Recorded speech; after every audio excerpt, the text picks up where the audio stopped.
I just watched a video by Anton, a wonderful video about a new research that came out on the latest attempt to measure as accurately as possible the gravitational constant g, and it came out a little bit off compared to the previous measurements some years ago. And you see, I mean, scientists are scratching their heads trying to figure out what's going on. Is it the instrument itself?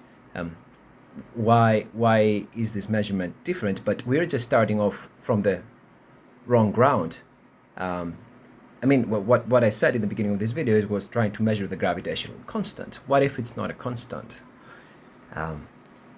If we think of this through the lens of six birds, at such a high level closure, we should expect to see constants, quote unquote, being less stable or still evolving. I would expect to see less of that in much lower level closures, but still, for example, the negative time experiments, right? At the quantum level. That's probably another example of the same effect. It's not another constant there. There it's something different. There you basically have, it's like, think of it as most of time being basically positive, but there are being traces of little negative time here and there that are essentially being eliminated by all the closures pushing down, if you want a picture for this. But going back to the gravitational constant, we gotta keep calling it a constant. It is still changing. It was always changing, and we can probably estimate or predict, how that evolved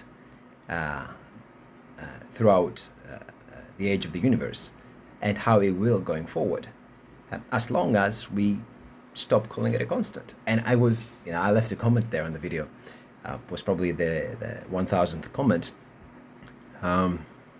We're basically starting. We're asking the wrong questions. Is what the problem is. And as long if we just take a step back, right, and see this for what it is. Of course, it's a huge step. But yeah, I think this is exciting.